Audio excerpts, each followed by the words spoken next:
People in the nutrition space tend to have rose-colored goggles on when it comes to how they view their careers. There are no places facilitating conversations in this area. There's no resource where someone can go to get info from experts in their fields to find out what it's actually like doing these roles. And so we created a resource for people who are aspiring nutrition professionals to be able to use for that. Welcome to today's episode of the podcast, which is video-based podcast as well. It is a joint podcast between the Sports Nutritionist podcast and the BiteMe Nutrition podcast with Jono Steedman. We are in the BiteMe studios, if you can't tell. This is the first video recorded anything in this studio thus far. This is groundbreaking. Yeah, the inaugural. So welcome. I'm super grateful to be the first. No, I look, I had a long list of applicants and it was a pretty thorough process, and you guys were the clear winners. To those who didn't make it, you suck. Yeah, there's a wait list. It's a whole thing. It's fine. So today we're going through a topic that we've been musing on for the better part of a year. Yeah, I think we did since it like I studied. A year ago. Yeah, we did. We've done a podcast sort of similar to this as well, but I think we've had more chats about it, and there's been a few maybe not changes in the industry, but like you said, a few new players or a few shifts with offerings and things. So I think goal of today, right, is to make sure that by the end of this podcast, whether you are a nutrition professional looking to get into the nutrition profession, or you are someone looking for a nutrition professional to help you with some area of your health and fitness, we know it's confusing for us, and we're in it. We're in the industry. We live it every day. And there's still times where I'm unsure of certain industry professionals' scope of practice and where it begins and ends. And so I completely understand that people new to the industry or people looking for help from professionals in the industry just have no idea what's going on. So the goal is at the end of this podcast, you'll know who you should be talking to about what, or if you want to get into the industry, you'll know what path is the best suited for your goals. And if you're already in the industry, maybe you'll learn a few things about what you should or shouldn't be doing. I don't know. Maybe we're not here to offend anybody. Well, certain people, but it's not the goal. We'll let that happen organically. Yeah, that's not planned, but we can't rule it out. But yeah, just get really clear on this is your scope. This is what you should be doing. This is what you shouldn't be doing, which is surprisingly a niche topic or an unspoken about topic. You'd think scope of practice would be pretty clear cut, but yeah, a lot of people like talking about it, but I think to your point, right, it's super confusing.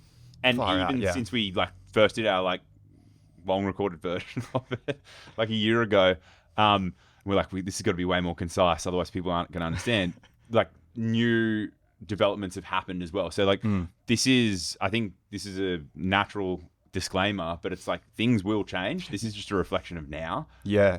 And so this is our understanding of it at this point in time. But I think really the intention was we get people asking us a lot in a professional setting, as well as just gen pop people who are just curious, being hey, what's the difference? Who should I see? Or what should I study? Yeah, exactly. So the central theme is what's the difference between a nutritionist and a dietitian? Yeah. And then we've got some subcategories within that, because there's different classifications of nutritionists as well as different classifications of dietitians. And so just to keep you on your toes. Exactly. So you really got your clinical nutritionists and your sports nutritionists as your subcategories of the nutritionist category. And then you've got your sports dietitians and your dietitians as your primary subcategories of the dietitian category as well. Yeah. Jono obviously is a accredited practicing dietitian. I run the Sports Nutrition Association, so he can speak to the dietetic side really well. Different hats on today. Yeah. And I can speak to the sports nutrition side of things really accurately. We also have colleagues that are in the space of the sports dietetics and the clinical nutrition world, and we work with other stakeholders and associations, so we can speak to it to some level of confidence whilst not being a complete expert in it. We definitely have exposure and experience, and referenced information that we can provide to that. So I think for sure we're doing the initial one is the nutritionist stuff, right? Yeah, we're joint hosting today. I'm going to grill Alex and then Alex will grill. No, but yeah, I think we should start with nutritionist and getting clear on, because I do think it is the one that is a little bit more murky than dietetics. I think to a degree, everyone goes on about APDs being a protected term. Dietitian isn't a protected term, which is ironic, but accredited practicing dietitian is. But I think there is that little bit more space in the nutritionist space for people to blur the lines of what they can and can't do. So I think it'd be really good to get clear on what that is. Definitely, yeah. Let's start from the top. So the protected title thing. So, being that I work with underwriters and insurers, I'm about to start consulting on a panel for the insurers specific to things like best practice and considerations and stuff in the industry, as well as like lawyers who then review things. Again, I'm not a lawyer. What I'm about to say isn't going to be representative of what they would say, but I think you would find a few that we work with would probably echo something quite similar. While there's, and this is like a direct paraphrase from a lawyer colleague of mine, while there's no protected term for like nutritionist or dietitian at the moment, in most countries, there are laws that protect false and misleading and deceptive conduct. And so if you make yourself out to be something that you don't have credentials to support, and it would be like reasonable credentials whereby like a legitimate professional association would then recognize you for that, then you're potentially opening yourself up for a claim of misleading and deceptive conduct. And so it's like, you think of it like step one is the excuse is like, well, this isn't a protected title.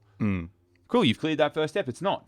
But the immediate next step that you run into and problem you run into by then engaging in that type of practice, if you then aren't adequately qualified and registered and endorsed, that's recognized at like a like your country's level, is then misleading and deceptive conduct. So you're still liable, essentially. Like if someone took you to task, you wouldn't really have a leg to stand on. No. Because I think I wanted to chat about that as well. Like, why does this even matter? Like, why is scope of practice important? I think on one hand, people understand why, but I think for a lot of nutrition professionals, they don't quite understand, like, it could potentially like result in suck. Getting in trouble. Like business shut down, like that kind of, financial and like forgetting the fact that you're potentially harming a human being as well, which is, but not the best. Which is not good. I'm not saying one's better or worse than the other. They both suck. But I think that's why it's important, right? Because like you said, just because it's not a protected term, I think I've been guilty in the past of thinking like, oh, so that means you can kind of do whatever you want,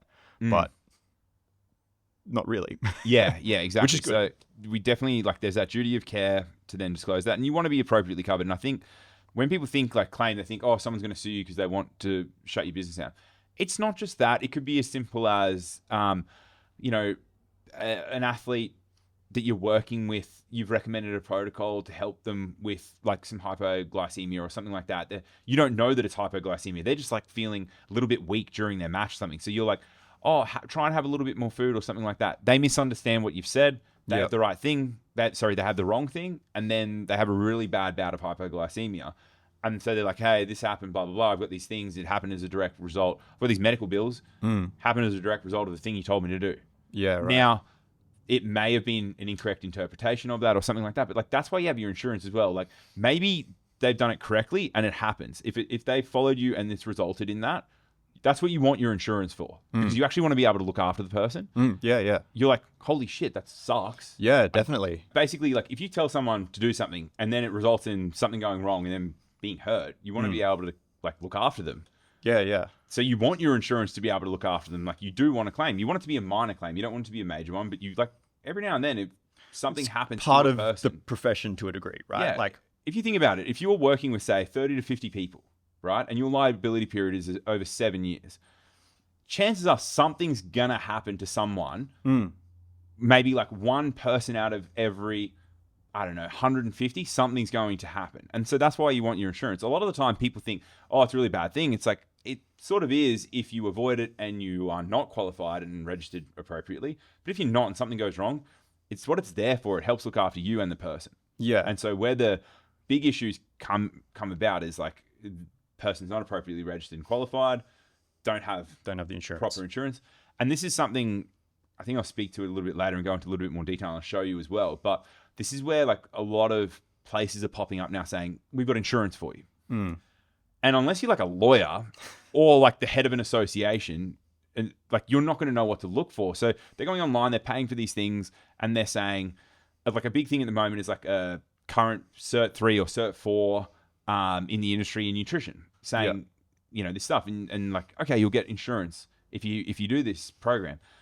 the insurance that you get when you go to the last steps, if you fill it out online, it basically has this thing called a duty of disclosure.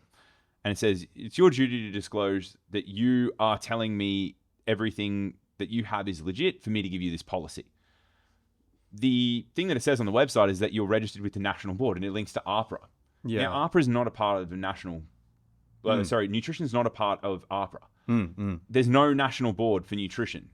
And so that policy won't stand up for that. So the analogy that we use when we talk to people now about like insurance, because they'd be like, oh, as long as I got insurance, I'm fine, is like, it's sort of like those insurance policies that cover you for your car to be in the garage. Yeah. But then if you're driving it more than, say, or like, you know, you do less than 3,000 Ks a year, cool. The moment you have an accident and you do 10,000 Ks in the year, you're not covered. Yeah, yeah. Or your premium goes up exponentially or something like that. Now, in this instance, it's just that you're not covered because they go, okay, well, let's go have a look at your registration. What part of the national board are you with? Oh, you're not a part of the national board. Oh, we said here that you have to be with the national board.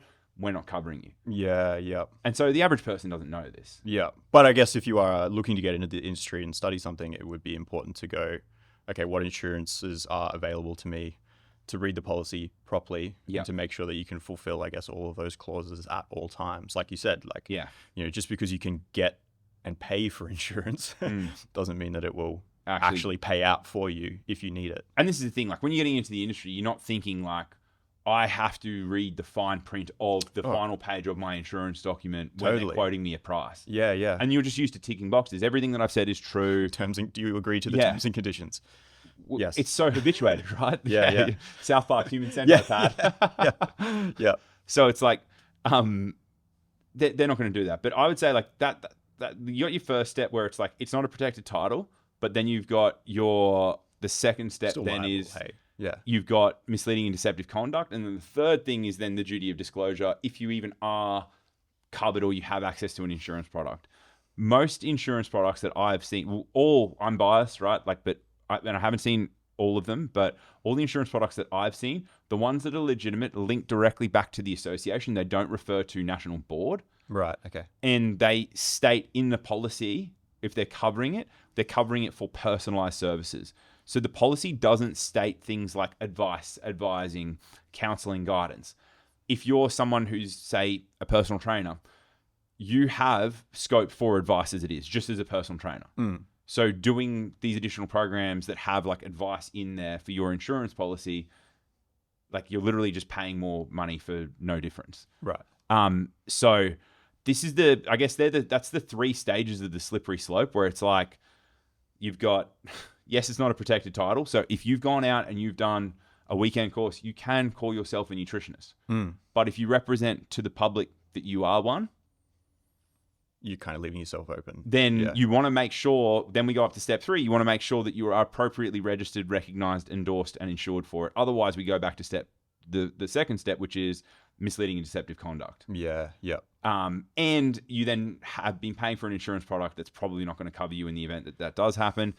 And if you do, even if you did have insurance, if someone came for you for misleading and deceptive conduct, then that's the insurance isn't going to the insurance isn't going to protect you anyway. So that's sort of the levels with it. That's the like really technical side of things. When we're talking about like nutritionists though, we're talking about like the legit stuff. There's a few different legit nutritionist ways. Like if you want to do sports nutrition, it's with us within the association. So Sports Nutrition Association, completely biased plug here. It's with us.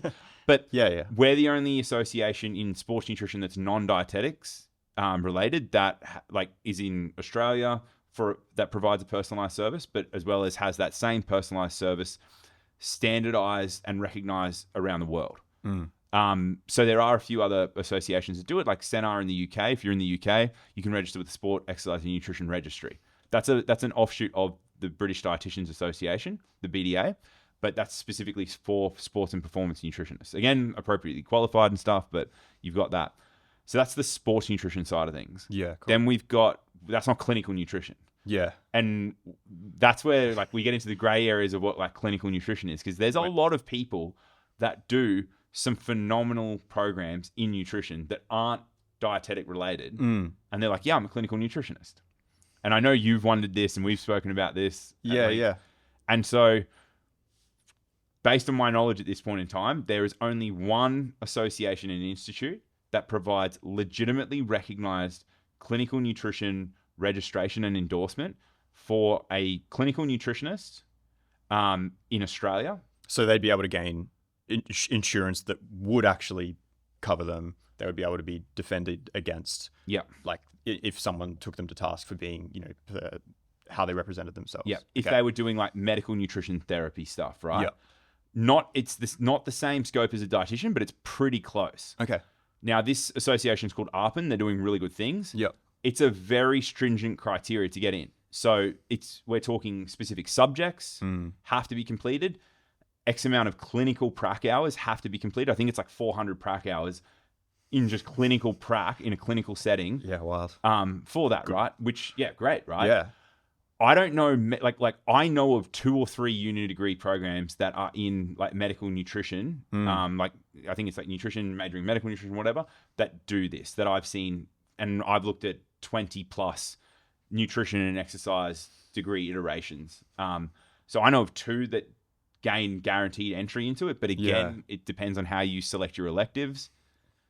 That old chestnut. So there's not many people in the space that are graduating with, say, human nutrition and then becoming a like legit clinical nutritionist with ARPAN. Yeah, right. I would love to see more doing it because like ARPAN are like their registrations recognized with the TGA. Yep. So they're across Yeah, that. great. They get like Medicare provider numbers, everything. Like they're like legit allied health professionals. But then you've got like a lot of people saying, hey, I'm with the NSA. I'm registered with the NSA. And that's a really big association. The NSA is a great association, but that doesn't cover you for clinical nutrition practice. Yeah, so it's not the association's fault at that point in time. It's Yeah. probably people who are maybe straying outside of what they should be practicing in. Yeah, yeah. And so, or just not knowing like the degree of due diligence they need to do, right? Like, again, to my thing where it's like, you wouldn't think you'd have to be a lawyer or like an insurance broker or something like this to know what fine print to look at. And you would think that you could trust the system a little bit more. But I think that's a good takeaway where it's like, if you take anything away, it's like, don't really trust the system. Like, read the fine print. Yeah. It's a bit scary and alarming when you see it at first, but then eventually you'll then see the things that you can do, like what you can do, and then be safe. And so then you're able to make informed decisions from there, which is good. Yeah. Well, and I think if you feel like this is overwhelming and like it's a lot of red tape and it is a lot of paperwork, it should be.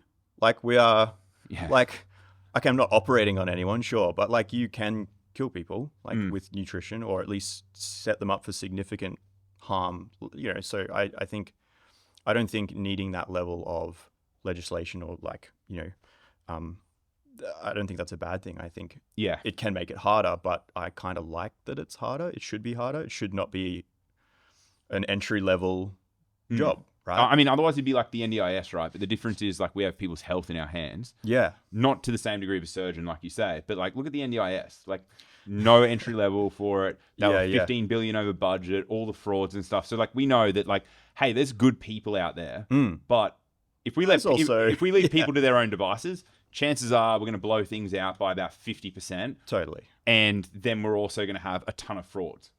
Yeah. So like, yes, there's amazing people, but there's also a lot of charlatans. Yeah. And, sorry. No, you go. Well, I was going to ask from a client perspective, if someone's seeking out nutrition advice, what can they look out for in a nutritionist, whether it be sports nutrition or clinical nutritionist, to know that they're getting someone who is legit to use? That's a really good point. So like there's and I was speaking about these Cert 3-4s the other day. Oh, not the other day. The other day I spoke about it, and I was obviously speaking about it earlier. And I think we're gonna have some screen recordings and stuff, but I showed Jono qualification framework stuff with this as well. So I think this is the final piece with that, and this is the 4th step as it relates to like your coverage and all that. And that's there's this thing within Australia and New Zealand at least, right? So like I'm biasing this information to Australia and New Zealand, but most countries have very similar things, right? So within Australia and New Zealand, it's called the ANSCO, so Australia and New Zealand Standards of Classifications for Occupations. And so what it says under the Nutrition Professional Code is that a nutritionist or a dietitian has a bachelor's degree or equivalent higher education. So bachelor's at a minimum. Now, if we look at the qualification frameworks within Australia, New Zealand, and you've got the European qualification framework, you've got the US, but they're all pretty similar. Yeah, okay. There are some subtle differences, but they're pretty similar. And so some people will be like, I can go and do this program and call myself a nutritionist because nutritionist isn't protected. It's true it's not protected, but then the government have these standards classifications of occupation that then the insurers, underwriters, state health commissioners, all that kind of stuff then refer back to in the event that anything is a bit fishy. Okay. They hold people to this. And so that standard says bachelor's minimum. Yeah. Bachelor's is a level 7. Yeah, yeah. And this is where it's a bit funny, where you could, so the way we explain it in the association, this is where people get their open accreditation, is that they'll start with a certificate with us. They get their feet wet. Yeah. They're on their P plates. Yeah, okay. That program is 6 months. If someone said to me, can I be a nutritionist in 6 months? I'd say, absolutely not. You're not going to be open. Okay. But you can be a provisionally accredited one. You've got 3 years to work out if it's for you. And we will take a punt on endorsing you in a provisional scope to see for 3 years to make sure that this is for you. And then if you've got 3 years to work out if it is, and if it is, you got to go on and do more. Yeah. You got to either do a graduate diploma, or you got to do your bachelor's. Cool. And so for us, we're just like, okay, that's our thing. Yeah. And that's how the insurers, it took a while to get that approved. And the insurers and the underwriters and our lawyers and the compliance people we work with, it was a very bespoke system. It hadn't been done before. But my whole pitch was like, I don't want people spending 40 grand on something that they don't know if is for them. Yeah, for sure. And then spending 40 grand and, 3 to 4 years on. So it's like, let's get them spending 5. Yeah. And then 6 months of study and then working out if it's for them. And then if it is, then the beauty of it is that they're now in a position where they can pay their uni fees off as they're going. Yeah. And then graduating with clients. So to me, I'm like, even if you're like, I want to be a dietitian, I'd be like, come and do this to begin with. Check. Yeah. Yeah. Because for me, it's like that compare the pair scenario, right? It's like, here's Kathy, and Kathy did her degree and did, 4 years of study and, had a graduated. Remember these ads. Yeah. Super fun. Yeah. Graduated with, say, 50 grand of student debt. Yeah. Didn't have a job, started on day one of graduation. Then you've got Sarah. Sarah, in first year, dropped 2 subjects, because what we recommend they do is drop 2 subjects, spend your 5 grand, do that. She graduated in 4.5 years. $0 in student debt because she was working in the industry. She'd already had a qualification that was generating money. So now she can just pay her student fees off with the money she's making in a tax deductible way. Yeah. So now it's tax deductible student fees.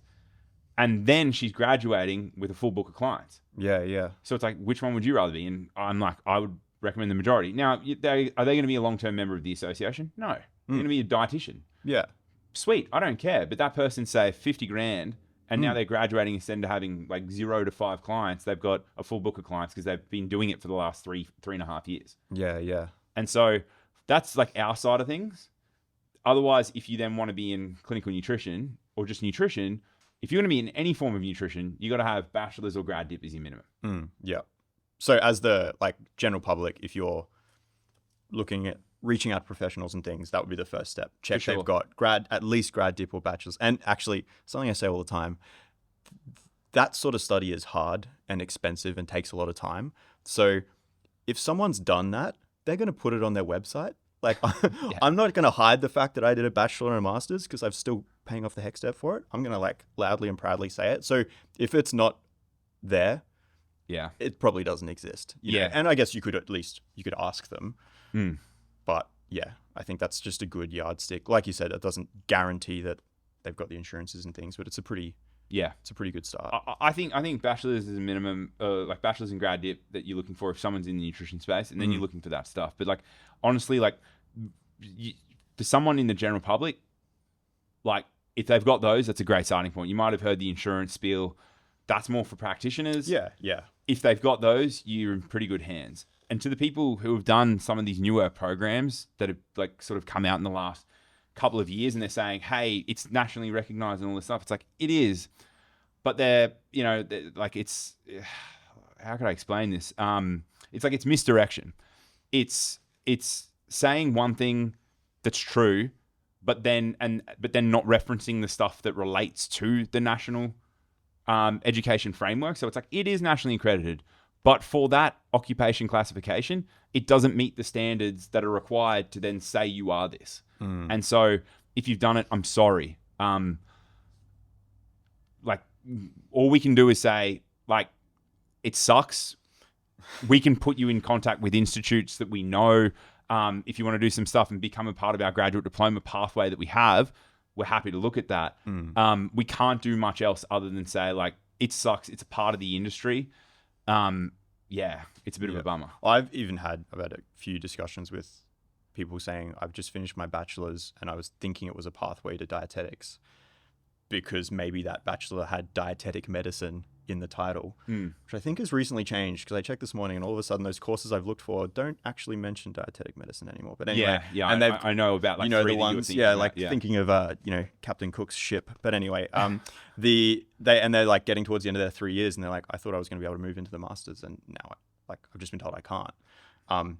And you're right, like, and they've got 18 months of study ahead of them. And all you can really do is go, like, that sucks. Like that you've got the bachelor, and if you want to go do if you still want to do that master's, you kind of almost have to go do another bachelor. We had a girl yesterday inquiring with one on the team, and with our program as well, there is an application process. It's not a graduate certificate. It's been assessed as a graduate certificate equivalent because at the moment we operate in Australia, New Zealand, the US, Europe, the UK, Asia. It's many countries, and the frameworks conflict a fair bit. So getting something recognised in Australia won't serve us for over there. So we have equivalency recognition at the moment. And again, a grad cert, technically a level 8, not sufficient, not enough time. It's got to be grad dip as a minimum for all that stuff. So like if people are thinking, I'll do a grad cert, it's a level 8. No. Yeah, okay. At an association level, we won't recognise it. Yeah. At an association level, I know ARPM wouldn't recognise it. It's got to be like 3 years of study, and it's got to be X amount of clinical hours. There's just no shortcutting that. You can't shortcut experience. And so this girl had done med science degree, majoring in nutrition, thinking she was going to then be being able to register as a clinical nutritionist. And so the staff yesterday were like breaking her the unfortunate news that, like, no, like, you won't be able to, like, this is up and we recommend reaching out to them.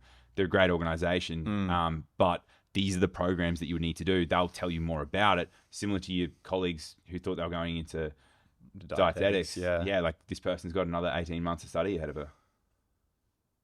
And she's like, I thought I was in final year. Yeah. I was about to be done. Yeah. And so, like, unfortunately, we sort of bear the responsibility of breaking a bit of bad news to people from time to time. But that's it. So, like, NSA, for instance, because we got a bit off topic there.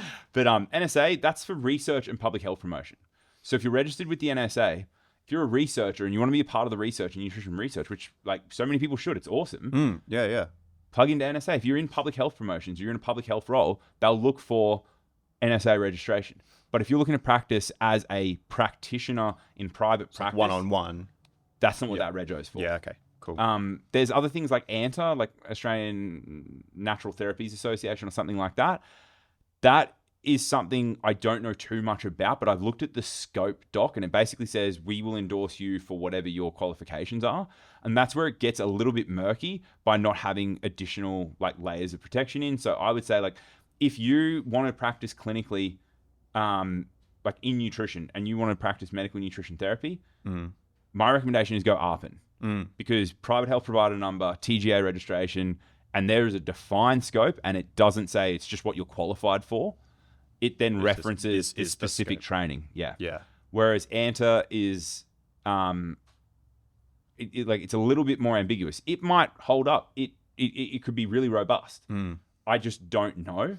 And when I've been around some of the professionals that are looking at it, they're like, it's decent. So if someone's registered with them and covered with them, it's fine. I would just be saying, if you want to be working with someone for medical nutrition therapy, then I'd be going to a specific dietitian or the ARPN registered nutritionist. I couldn't sit here and say, yeah, definitely do that, because my bias, and I'm sure yours as well, is like natural therapies. I'm just like, I like, it can be a bit of a Wild West. Like I've got a few naturopaths who I chat to on Instagram, and they're frustrated with the space. Like, they're frustrated that the scope is sometimes poorly defined.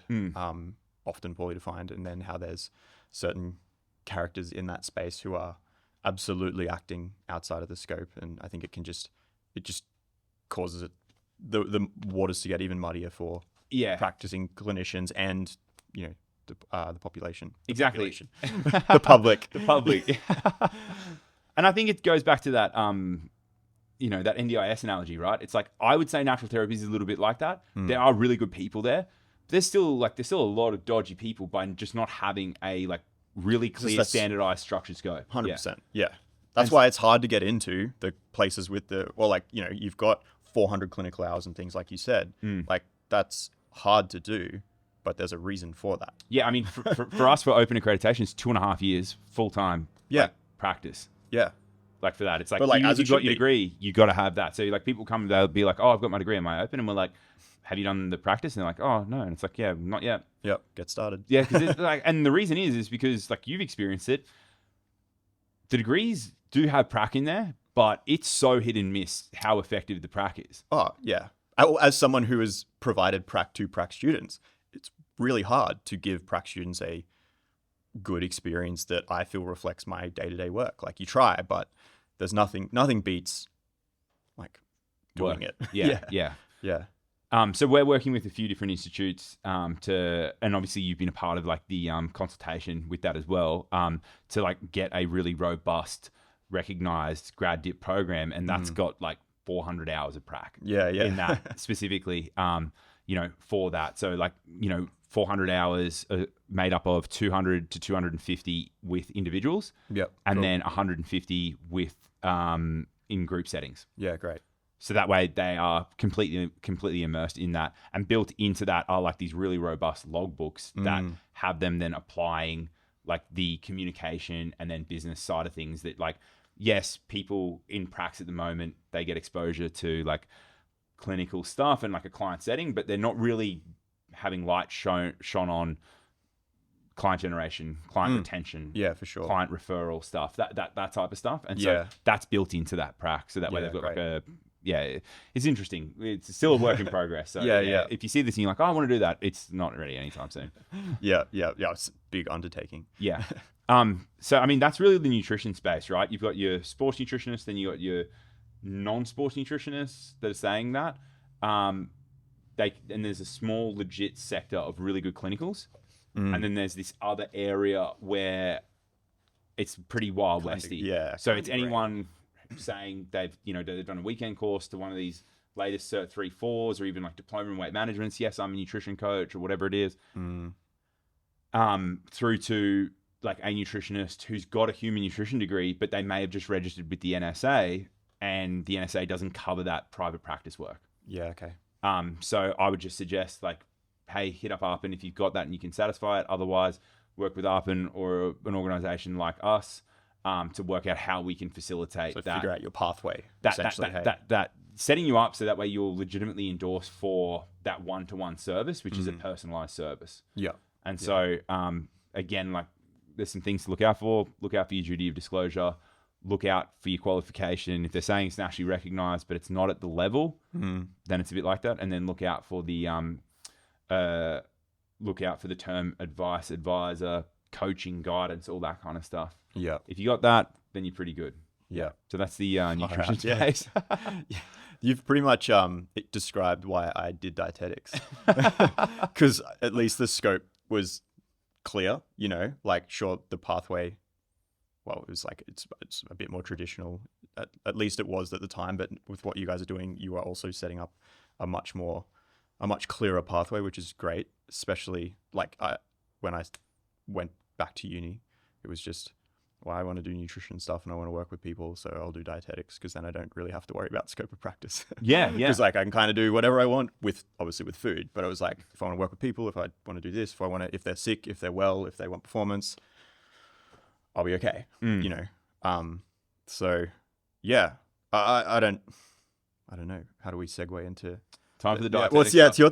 So I think like the perfect segue is like, what's the difference between then a dietitian and a nutritionist? Our understanding previously was that there could be no medical nutrition therapy. that was the dividing line. Yeah. We've got this small sect in Arpen that obviously provides some of that. But then with that being considered and being said, it's like there's still things where like doctors and specialists are going to say, I'm only working with that dietitian for this particular thing, and that's fine. But this small little piece of the pie with the ARPAN members, they can then work with medical nutrition therapy. But if they're not an ARPAN member and registered and endorsed in that capacity, then and they're doing medical nutrition therapy, it's all dietetics.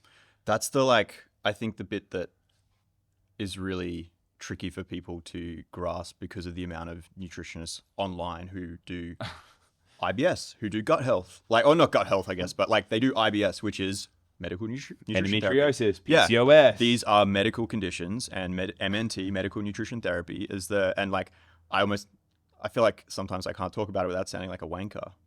Because it's like, actually only dietitians and, clinical nutritionists could do.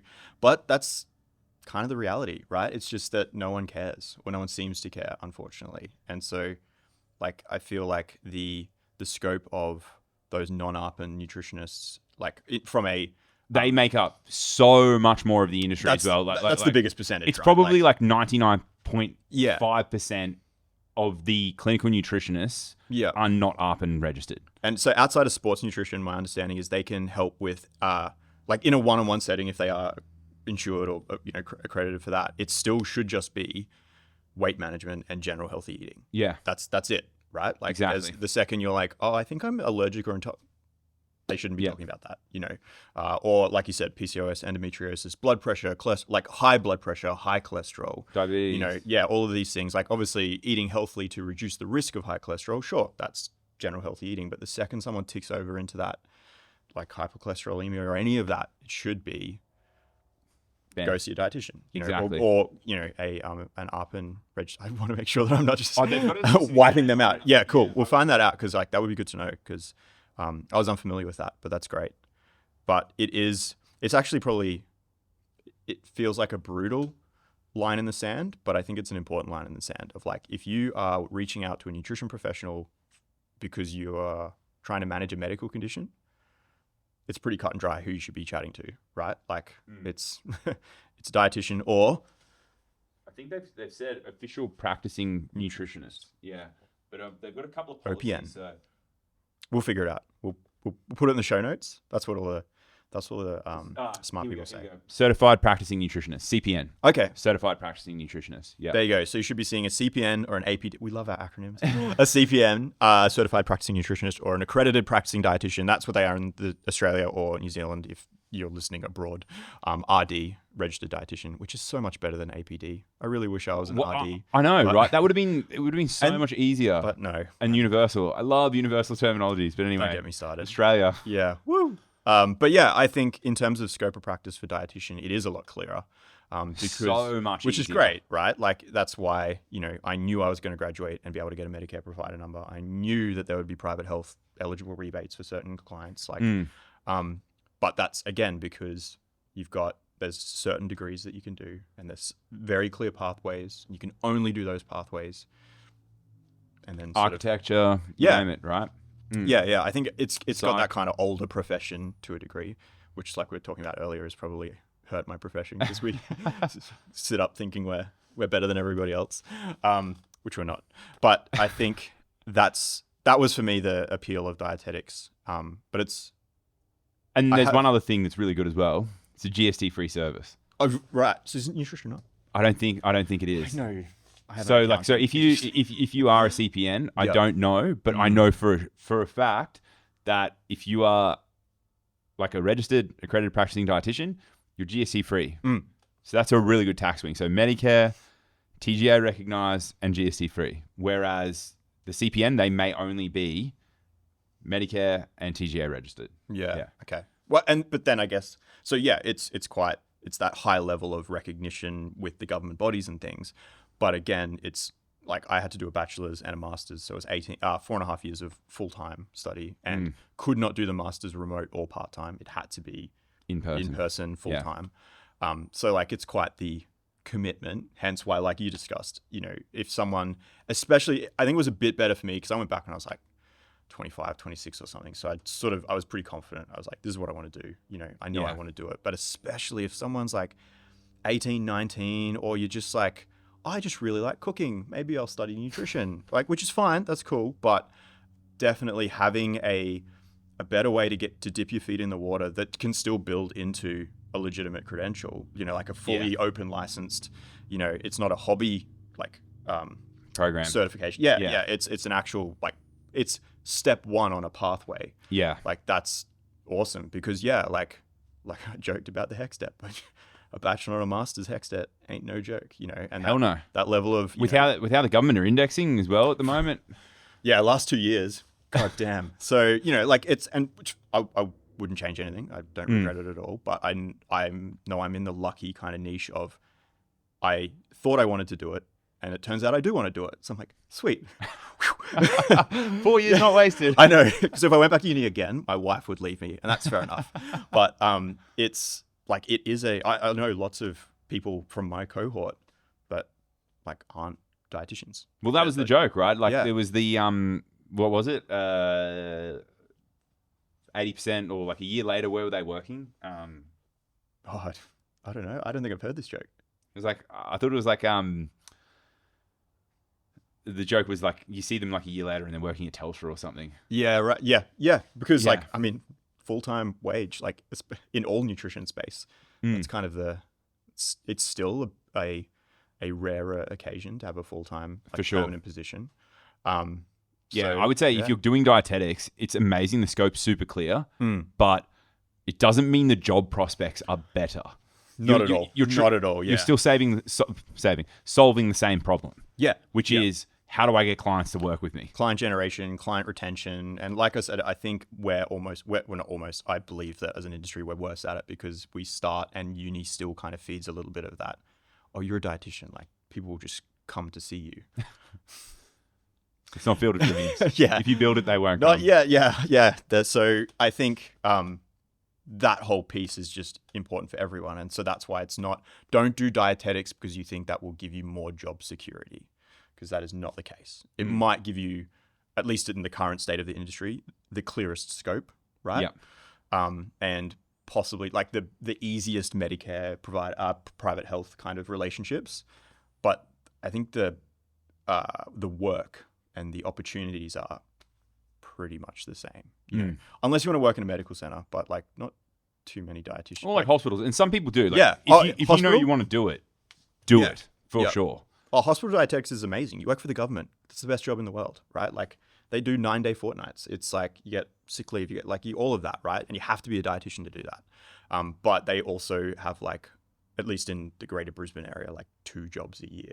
You're right. Someone has to die basically or go on maternity leave. There's not that many jobs to employ. So for like private practice stuff, you've got the medical center things. And to my understanding, again, they would probably only want a dietitian from the Medicare billing side of it. But I haven't done that myself. So maybe it is better than I think. But I know a lot of dietitians who have done it and they're not, you know, like, again, you're seeing like 4 clients an hour, bulk billing. It's not.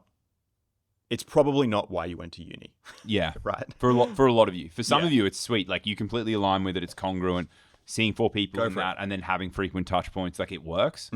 If that's you, go for it. Yeah. I knew about 30 minutes into my first hospital prac. I was like, oh, I hate this. So fortunately, was able to not do that. I would say that's the majority, right? But like if that is you, then like don't do it because you shouldn't be. We want the people that genuinely want to do that in those spots anyway. Yeah. Oh, well, and part of the reason I knew it wasn't for me is because talking to other hospital dietitians, I was like, you're so smart. Like, they're so, like, they just have a different brain in a good way. Like, it's much more of a medical doctor style brain because that's who they're dealing with. They're dealing with very sick people. And then a lot of people in those roles end up, from my experience anyway, I've seen about 50% of them have gone on and actually studied medicine later. Oh, yeah. I know at least 2 from my cohort who are now, I think they are probably now have finished medicine. Doctors. Yeah. So like that's definitely a part of it. Yeah. Which is awesome. I think I'm so psyched to have like doctors who've studied dietetics. They might not tell them to go keto. Like we might actually get some good dietary advice. But yeah, so I think that was dietetic scope is a lot simpler because I guess it's that older position, you know, it's been sort of a bit more traditional. It's a government recognized Medicare, endorsed role. But I think it's also really important, and probably not something I understood at the beginning, that doesn't change pretty much the way your day-to-day looks and your ability to build a career between, like, if you've done the nutrition pathway and you've done it properly, like we've described, and you're well insured versus a dietetics pathway, I think your day-to-day would look very similar. The only difference is, like, literally it'd be like quarterly basses or like fin year stuff. Yeah. You're doing a couple of different things, but other than that, it's pretty much the same. Practice and client generation and business management and all that kind of stuff. Like, no difference. Totally. No, you're solving the same problem. Yeah. So I guess it's like, if you really want to work with sick people, and not sick people, like I said, it can be like IBS, which, not that they're not sick, but they're not critical care. I mean, to this point, because I know where you're going with this, I don't know the data, I don't have it fresh, but it was like something like 40-something% of the population have a health contraindication. I have definitely found that it has helped with someone's coming to me for weight loss. Oh, and by the way, or the opposite, where someone's like, oh, I'm pre-diabetic and I want to lose weight. You know? So it definitely gives you that, I guess, that extra buffer of like, I know that this, unless, like, I just personally don't work with eating disorders, but it's still technically within my scope. There's pretty much no one that could walk through the door with a nutrition question that I would be like, this is outside my scope. It might be outside of my area of expertise, but like, even if they come in like, I just want to lose some weight, and then they drop on you, and I've got ulcerative colitis. And because at that point, as far as I'm aware, unless you were that clinical nutritionist, you probably should be going, cool, you need to go see a dietitian. Yeah. Unless you're a CPN, you got to be referring that out. And obviously, I've got a very biased pool of people that are coming to me. So I'm like, everyone has IBS. Of course not. They're just self-electing to come and see a dietitian, but it's super common, right? Super common. Yeah, some kind of underlying chronic condition. So I would say it's like, you don't even have to, like, it's not a question of, do I want to like treat this stuff or work only in this stuff? It's more like, do I want to be in the nutrition space where I'm still handling these things? Yeah. Is more the question that I would be asking those people. See, for me and like the majority of the sports nutritionists, it's like that I interact with, or that like I mentored, and have like ongoing relationships with, similar to you with like being a hospital dietitian, where like we couldn't think of anything worse. Yeah, totally. We just want to optimize performance, optimize body composition. Yeah. That's it. There might be substantial weight loss. That's fine. But we don't want to deal with, as soon as they're like, oh, I've got UC or whatever it is. Cool. Here's my friend Jono. Yeah, totally. Please talk to him about that. Yeah. We're now working together, and I'm like, all right, Jono, they're doing, I don't know, they're training 4 times a week like this. They're getting 12,000 steps a day. This is what I'm thinking with energy balance, macronutrients. I'm probably going to have them in a deficit for the next 8 to 10 weeks, provided they're adherent. Yeah. What do you think about that? What are you thinking with the UC stuff? I'm not touching any of the actual food prescription. All the food prescription now is with you. Totally. You're going, okay, they can't have this. And I'm like, sweet, give me that. I'll just reinforce that. Yeah. Well, and I think also really important that, I don't know if that's where everyone else's brain goes, but my brain initially goes then, oh, well, if I do dietetics, then I'll be able to work with more people, so I'll have more clients. But that's not, like, as we know with the niching, or I never know how to say that. I say niching as well. Yeah. Like, it doesn't limit it limits technically on paper the amount of people you can work with, but it won't limit the amount of clients you have, right? Because if you kind of go, I don't work with this group, that means that you do work with this group and you get really good at working with that group. So you'll almost, ironically, probably have more clients, even though there's a subset of the population that you can't work with. Yeah. But if you've just got a good referral network, and then you get a name for like, oh yeah, like, Alex doesn't work with UC, but he knows someone who does, so you can still go see him, and he's like killer at performance and weight management. Like, you'll generate more clients than someone who's like, I can work with anybody for anything. Yeah. So don't go into dietetics again. I think I've already said this, haven't I? Full stop. No. Don't go in thinking that, oh, well, I can work, because it's what I did. I can work with everyone, so I'll have more clients. It's not how it works. Yeah. I think, again, if anything, it probably makes it a little bit harder to start with and gain that momentum. Once you've got it, it's probably easier to definitely. Then like keep it maintained. So think about spinning a basketball, right? Like, you do that once you're first learning to get it going.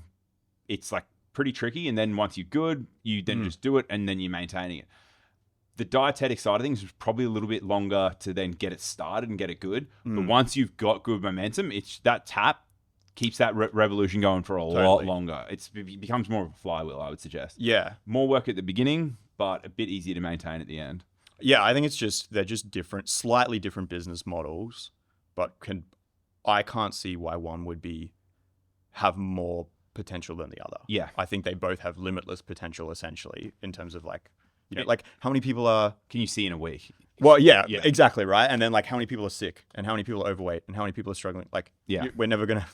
Technically, we're not going to be short on potential clients, you know, regardless of what path you've taken. Exactly. So what's the difference then between a dietitian and a sports dietitian? So apologies to all the sports dietitians if I'm getting this wrong. You can this is all me, just me. Send me the hate mail. I don't think there is a difference in actual like enforceable or prescribed scope. Yep. It is an extra credential that you seek and you have to, it's through SDA, Sports Dietitians Australia. You do their sports nutrition course, and then there's like prac hours. There's all of these things, and then there's ongoing CPD. So kind of same as your traditional dietetics, and then just a layer on top of that, and you maintain that credential. I personally did the sports nutrition course, and I never followed through with the provisional hours. Just I realized that it wasn't exactly what I wanted to do.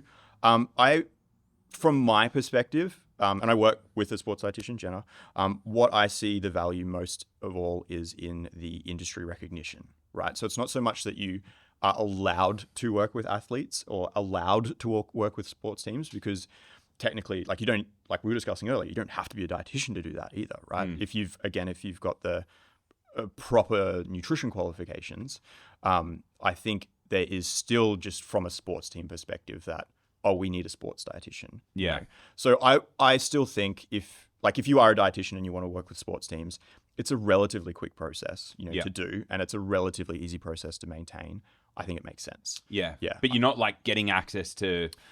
Not to my knowledge. I can't work with X person. I can't work with this athlete because I'm not a sports dietitian. I don't think that is... And it's not like those who complete it then pay additional insurance for like this extended scope. No, you just pay extra additional products. Yeah. So like within the association, what we did was there's a few products that like we then applied for like extensions with that are additional products that the members that suit these specialties then pay for. Gotcha. In like bodybuilding and physique sports, because like they're at risk of like peak week issues and obviously psychological stuff, and then you've also got like your weight making combat sports from that side of things as well. And so those things are more like dangerous and deleterious. So they've got additional insurance products, is that what you mean? Yeah. Cool. Yeah. So like they don't pay more for rego. Yeah. They're just registered with us, but it's like, hey, we actually recognize that you specialize in this area. You've done the things that meet these like standard requirements for it. Yeah. Gotcha. Now we will then endorse you to the insurers as someone that's eligible for this additional product. Gotcha. So that's the thing we get told all the time as dietitians is you can't use the word specialize. Yeah. Because we're not specialists. It's the same way that if a doctor wants to become an orthopedic surgeon or a endocrinologist, they're specialists, but they have to do. But this is the thing, like look like to our point about like it's such a like we've got these traditional, well-established like professions, right? But I mean, sports nutrition, like you could say, however you want to spin it, I would say professionally, I'd say conceptually is older than say dietetics, but professionally, especially if we're talking about like legitimate professions, way younger than dietetics. And so, but like with sports nutrition, where like there's a lot of niche and specialized areas within this, there's no way you cannot say it's not specialized. And we know some of our peers and colleagues who are some of the best specialized dietitians in their field, like they specialize. Oh, totally. Yeah. They to all intents and purposes, I think it's just because there's not a pathway. There's not a curriculum that's accredited. Yeah. So I can't go and do a combat sports specialization as a dietitian. Essentially, like I can work with combat athletes. I wouldn't, because I don't know, like I'm not confident with the weight making to the degree that they need, right? But it's kind of funny because that's almost administered, self-monitored, if you will. Yeah. Self-enforced, essentially, because I'm allowed to. But yeah, because there's no, other than dietitian and then sports dietitian, but again, I guess because sports dietitian is almost more of a, peer recognition, industry Yeah, recognition. exactly. Yeah, it's more of that industry validated rather than kind of government enforced. So it's purely about like getting the jobs that you otherwise wouldn't get if you're not. Yeah. And then having the recognition from your peers. Yeah. That, you know, you, for lack of a better term, specialize in this area, or that this is where your bread's buttered. Primarily. Yeah. And like seeing accredited sports dietitian is obviously like, there's a number of clients that understandably would be like, well, I'm not going to go see Jono. I'm going to go see Jenna, you know, which is good. That's what I want. But that's more of a vibe or a look rather than Jono can't work with athletes. Yeah, so really no difference at a operational level. No, or insurances or anything like that. Yeah, sweet. Okay, cool. I feel like we've covered like a fair bit of I think so. there. I think to wrap up, because we've covered a lot, we are going to test each other. We're not going to test each other, but we're going to see how well we are across each other's scope now and the things that we've discussed, because hopefully that's a good indication of if I understand the role of nutrition professionals, nutritionists, and Alex understands the role of sports dietitians and dietitians, then we have done our job. And if this fails, I guess we've just got to start again. We'll go back to the top. We'll do it again. So my understanding of a nutritionist is, first and foremost, you need to be careful because there are a lot of certifications and things out there that maybe don't give you the support and the qualification and the eligibility that they might look like they are doing on the surface. Not saying that they're being sneaky or underhanded, but it is a complex system and it's easy to miss.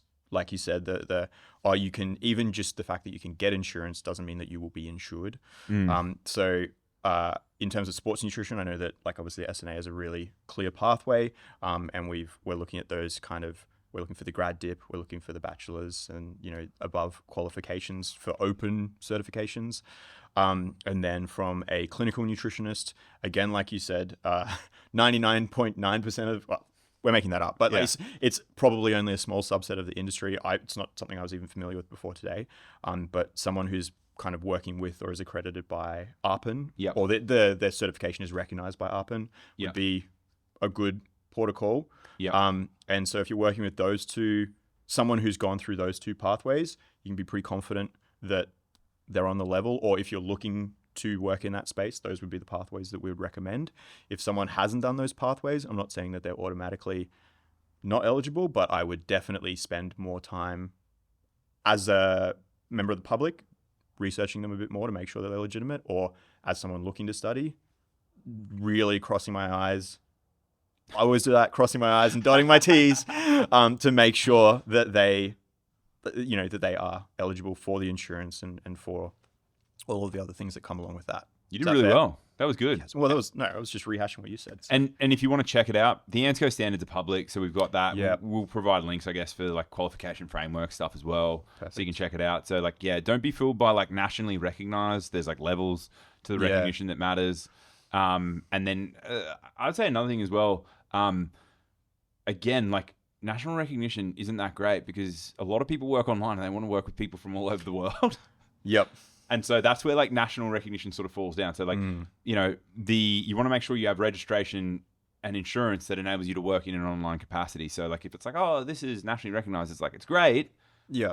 But it just, again, sort of makes things a bit more narrow potentially for the person as well. So mate, that was awesome. Okay. My turn with dietetics. It's a really clear scope. So if you're confused, do dietetics. especially if you're confused in the nutrition space and you want to be working with some form of clinical nutrition. There is the ARPAN pathway, so definitely check that out if you want. But it's a super clear scope. You're qualified for basically anything that relates to like nutrition intervention. You're not a specialist. And if you do want to work with people in a sports nutrition setting and you're not a sports dietitian, that's fine. It's just that you're probably not going to get a job from a team or have that industry or peer recognition that's going to say, yeah, we're the person, you're the person that we want to endorse for sports-based stuff. Doesn't mean that you can't do it. No. There's a few really high-profile sports dietitians who aren't accredited sports dietitians that work with some of the best athletes in the world that don't do that. That's completely sweet. So there's that covered. The big, I guess, caveat that you would want me to include is that if you think that you're going to work with all of these people because you're a dietitian, or it's gonna be a lot easier to get all of these people. It's not the case. You're still solving the same problem that a nutrition professional is going to solve, which is, how do I generate clients? How do I give them good results? How do I keep them? How do I generate referrals? How do I do that stuff?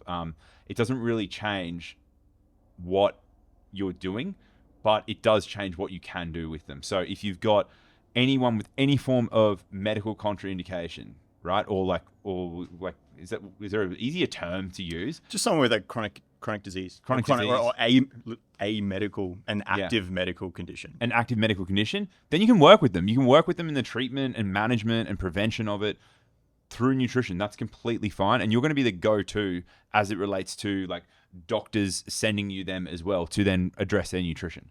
Am I missing anything there? No, I think not dumping on my profession, because again, I'm very, very glad I did dietetics. I love being a dietitian, but I do think as well within our industry, there's this belief that, within our industry, I think a lot of people recognize the difference between dietitian and nutritionist. And so they feel like, well, that, like you said, with getting more clients as a dietitian will be easier because people will be like, oh, I'll go see a dietitian. But you step one step outside of the health and fitness industry.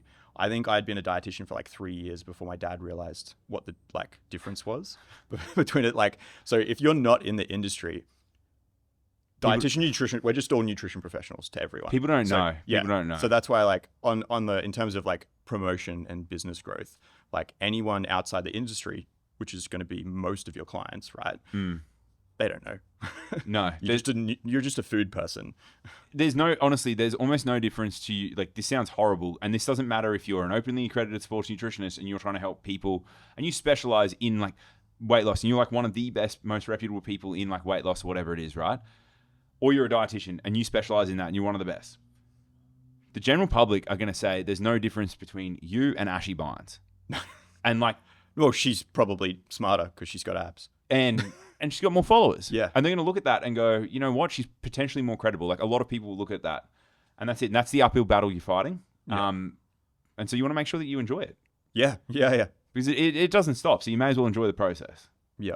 I think the only thing we need to end on really is just like synonymy, like is our understanding that really it's like the line between nutritionists and or in the nutrition professional space between nutritionist and dietitian really is that medical nutrition therapy. It's the illness. It's this like the medical conditions. With that small little sliver of a caveat for the CPNs. Yeah. Which again, like you said, is rare at the moment. I'm really hoping that grows. That sounds really great. But awesome. I would be cynical and assume that the nutritionist who's doing clinical nutrition isn't a CPN, because law of averages states they're probably not, right? just within ours, and these are crude figures, but I would say I've spoken to approximately 50 of our members that work in some form of like clinical nutrition, and I only think like 3 of them are duly registered with ARPAN. Right. So there you go. It's definitely a new sort of space. So I think that is the easiest distinction. Delineating factor. Yeah. Lineating, not delineating. Is that right? I don't know. Far out. Delineation, isn't that like the separation between lines? Yeah. Some doesn't make sense though, because it sounds like you're de-lining, so you're like removing, but I'm with you now. I don't know, man. I don't know. This is our cue. Hey, we have talked too much. Jono. We're done. Brain out. Okay. I can do it. Or you can do it. You do it, bro. Okay. Yeah, my eyebrows are bothering me. They're feeling weird. Use this for the outtake for sure. Such a like, are you on like acid? Man, my eyebrows are feeling weird. Nah, this is the 4.5 hour sleep. Yeah. And is my face melting at all, or are you?